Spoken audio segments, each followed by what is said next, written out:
Okay, सो अब हम देखते हैं हाइट के बारे में, या जिसको आप लेंथ भी कह सकते हैं। ठीक है, सो हाइट या लेंथ जो है बेबी की वो कितनी होती है।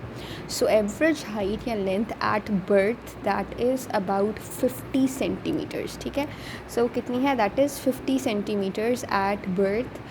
ठीक है, और 25 सेंटीमीटर्स जो है ये इंक्रीज़ होगी, मतलब 25 सेंटीमीटर्स कितनी हो जाएगी, 50 में 25 ऐड करेंगे तो इट विल बी 75 सेंटीमीटर्स, और ये होगी एट 1 ईयर। ठीक है, ठीक है, सो 50 सेंटीमीटर्स बर्थ पे है, 25 सेंटीमीटर्स जब इसमें ऐड हो जाएगी और वो हो जाएगी 75 सेंटीमीटर्स। ठीक है, and that would be at 1 year of life. ठीक है, फर्स्ट ईयर ऑफ लाइफ पे। ठीक है, उसके बाद 3 इयर्स पे हमारे पास कितनी हो जाएगी, 3 इयर्स पे आपके पास हो जाएगी अबाउट 90 सेंटीमीटर्स। ठीक है, और दैट इज़ अबाउट 3 फीट। ठीक है, उसके बाद फिर आपके पास 4 इयर्स पे हो जाएगी अबाउट 100 सेंटीमीटर्स, और ये होता है अबाउट आपके पास 40 इंचज़।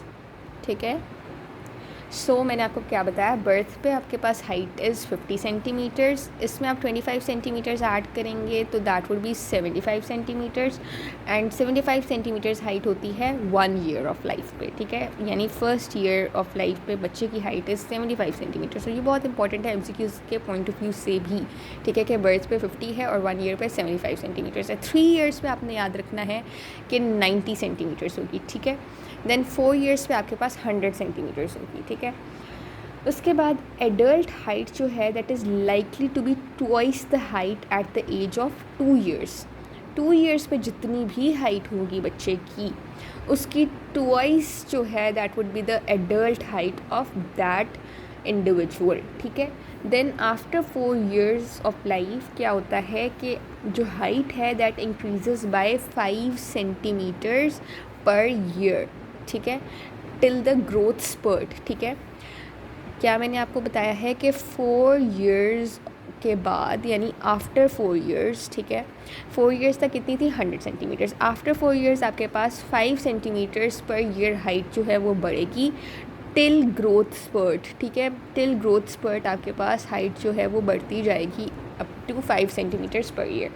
ठीक है, फिर आपके पास ग्रोथ स्पर्ट से लेके जो ड्यूरेशन होगा अप टू 2 to 3 इयर्स तक, 2 to 3 years from this growth spurt. ठीक है, ग्रोथ स्पर्ट से लेकर जो नेक्स्ट 2 to 3 इयर्स तक ड्यूरेशन है उसमें हाइट बढ़ेगी 9 to 10 सेंटीमीटर्स पर ईयर। ठीक है, सो ये आपने बात याद रखनी है। ठीक है, मैंने आपको जो ये हाइट्स स्पेशली फ़र्स्ट 4 इयर्स वाली हाइट्स है ना, ये आपने लाजमी बहुत अच्छे से याद रखनी है। और 2 इयर्स पे भी आप याद रख लें कि 2 इयर्स पे जो हाइट है दैट इज़ अबाउट 85 सेंटीमीटर्स। ठीक है, सो ये भी आप याद रख लें।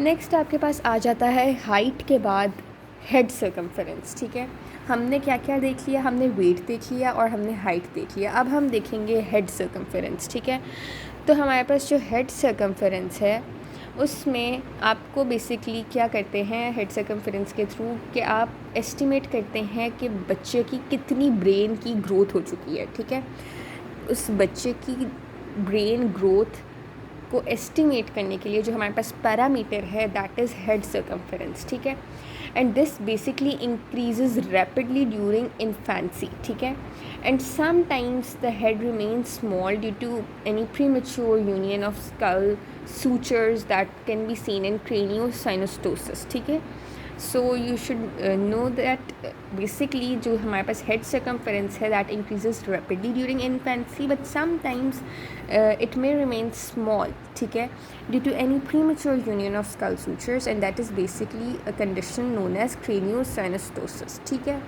अब हमारे पास जो है बर्थ पे head circumference is greater than chest circumference. ठीक है, सो आपने याद रखना है कि एट बर्थ ये जो आपके पास हेड सर्कमफेरेंस है this is greater than chest circumference. ठीक है, फिर 1 ईयर में क्या होता है कि आपका यही हेड सर्कमफेरेंस जो है it becomes equal to chest circumference. ठीक है, and later in life what happens that chest circumference it becomes greater than head circumference. ठीक है, सो ये आपने याद रखना है। ठीक है, और ये जो मैं आपको बता रही हूँ ना ये सब आपने ये तीनों पैरामीटर्स आपको पता होना चाहिए, ठीक है, कि बर्थ पे हेड सर्कमफेरेंस ज़्यादा होता है, 1 ईयर पे हेड सर्कमफेरेंस चेस्ट सर्कमफेरेंस के इक्वल हो जाता है, और बाद में क्या होता है कि आपके पास चेस्ट सर्कमफेरेंस जो है वो ज़्यादा हो जाता है। बर्थ पे हेड सर्कमफेरेंस ज़्यादा था और बाद में आपके पास चेस्ट सर्कमफेरेंस जो है वो ज़्यादा हो जाता है, ठीक है।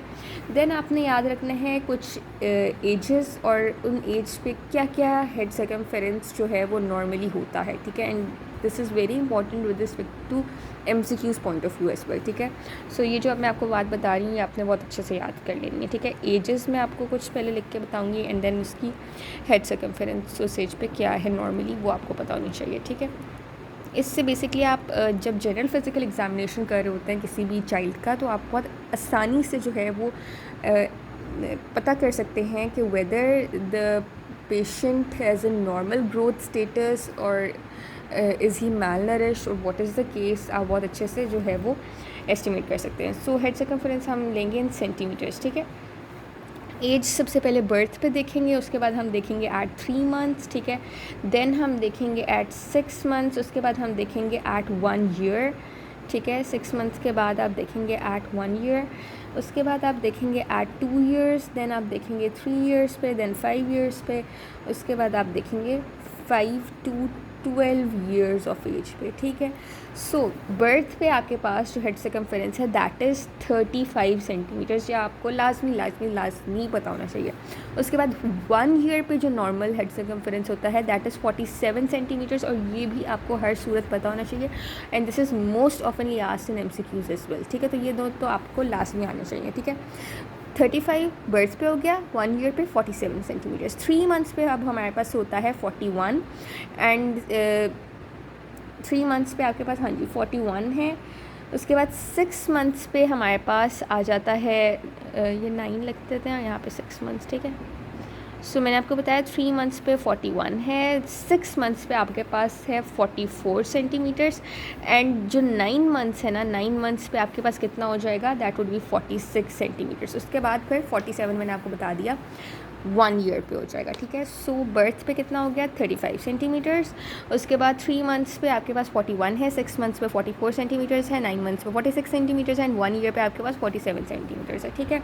देन 2 ईयर्स ऑफ एज पे आपके पास आ जाएगा 49 सेंटीमीटर्स, ठीक है, और 50 और 51, 49 50 51 ये आपने याद रखना है। 2 3 5 ईयर्स पे कितना है, 1 के बाद 1 2 3 5, ठीक है। सो 2 3 5 पे आपने याद रखना है 49 50 51, ठीक है। और उसके बाद 5 से आगे 12 ईयर्स ऑफ एज तक हमारे पास 0.5 सेंटीमीटर्स जो है वो इंक्रीज़ करेगा पर ईयर, ठीक है। सो ये आपने याद रखना है, समझ आ गई। देन आप देखेंगे कि हमने हेड से हाइट की भी बात कर ली, वेट की भी बात कर ली, हेड सर्कमफेरेंस की भी बात कर ली। अब हम देख लेते हैं डेंटिशन के बारे में, ठीक है। सो जो डेंटिशन है इसमें आपको पता होना चाहिए कि this is not a dependable milestone because it is highly variable, ठीक है।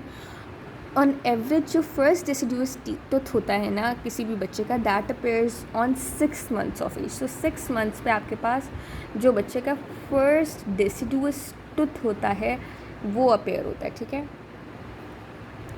उसके बाद हमारे पास जो इरप्शन है इरप्शन है नॉट फर्स्ट की बल्कि eruption of complete deciduous teeth that completes on 2.5 years, ठीक है। सो 2.5 ईयर्स पे आपके पास, या जिसको आप कह सकते हैं पूरे के पूरे 20 दांत जो है ना यही डेसिडुअस वाले, ठीक है, यानी कंप्लीट इरप्शन हो जाती है इन डेसिडुअस टीथ की, यानी पूरे 20 दांत जो हैं वो आपको 2.5 ईयर्स पे नज़र आएंगे, ठीक है। उसके बाद जो शेडिंग होती है of these deciduous teeth that starts at 6 years. तो 6 ईयर्स पे आपके पास क्या हो जाएगी कि शेडिंग हो जाएगी इनकी, ठीक है। डेसिडुअस टीथ की अब शेडिंग होगी, ठीक है। एंड जो क्योंकि यहाँ पे 6 ईयर्स पे ये स्टार्ट हो रही है और ये कंप्लीट होगी बाय 12 ईयर्स, ठीक है। 12 ईयर्स तक यानी शेडिंग का सिलसिला चलता रहेगा। So this shedding process completes at 12 years, ठीक है। सो ये आपको पता होना चाहिए।